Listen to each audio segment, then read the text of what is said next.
We're in the Eudora Welty Garden, and I'm here with Susan Haltom, and she is the co-author of One Writer's Garden, Eudora Welty's home place. Thank you for talking with us, Susan. Oh, I'm so happy to be here. It's a beautiful day in the garden. It is a beautiful day in the garden. You had a huge hand in making this garden happen. Can you tell me a little bit about your interaction with Eudora Welty and what you found as a garden designer when you first came upon this place?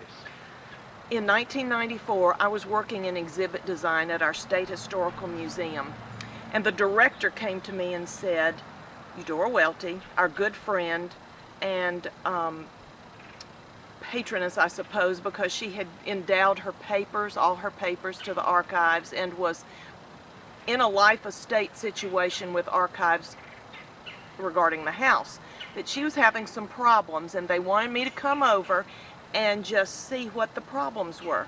She was in her 80s and had had some health problems and was no longer able to get out in the garden and work it.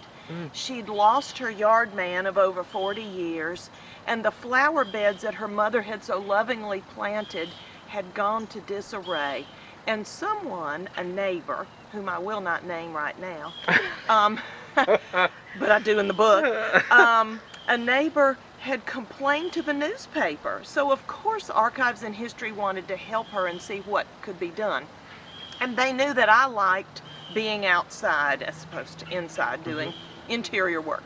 So I came over and we went into her front room, and she was sitting in her big blue chair, and she looked at me and said, I cannot bear to look out the window and see what has become of my mother's garden. Oh. And with those words, I felt like, oh my, I've got to help her. And I sort of took the responsibility on my shoulders to make her not feel that burden so much. So I started walking around and looking, and she went out with me one time through the garden, and we didn't have any official capacity to deal with that, so we got an attorney who was volunteering with Stew Pot Ministries, a local soup kitchen, and two of their homeless men to come work with me for 4 months, pulling out the vines and the weeds and everything. 4 months, from August through December. That's more than 4 months. But we pulled out mountains of poison ivy and things, and every day when I would work, I would go in and visit with her a little bit and see what she would remember of the garden, and then I'd go home and read her stories at night.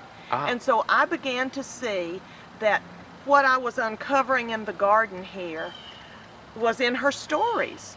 And I knew that when she passed away someday and her house became a historic landmark and a literary house museum, that I didn't want a modern garden here. Okay. And so I made it my mission to bring this garden back. To what it was in what period of time? Yeah, well, when that's was the garden interesting originally because created? I was learning along with this whole process. I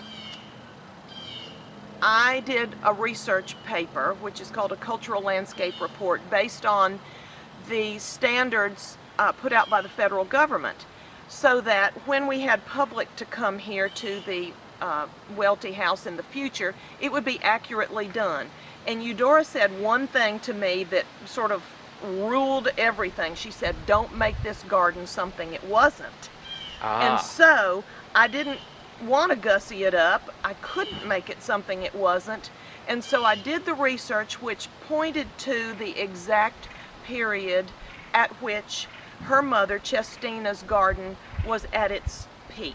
And that was a long time. It was 1925 when she put in the garden to 1945 when everything changed after World War II. And that is the focus of our book. Excellent. Now, what inspired you after all that hard work and sweat to make a book of this beautiful place? Oh, me. Well, so Eudora, Miss Eudora, and I called her Miss Welty and sometimes Miss Eudora, said to me, you know, she always called it my mother's garden. And her private papers were not released to the public until later. but I just knew it'd been important to her. So I asked her permission to tell this story way back in the maybe 96, and she gave me her written permission. So I was very grateful for that, but I knew that I didn't have it all gathered until just now.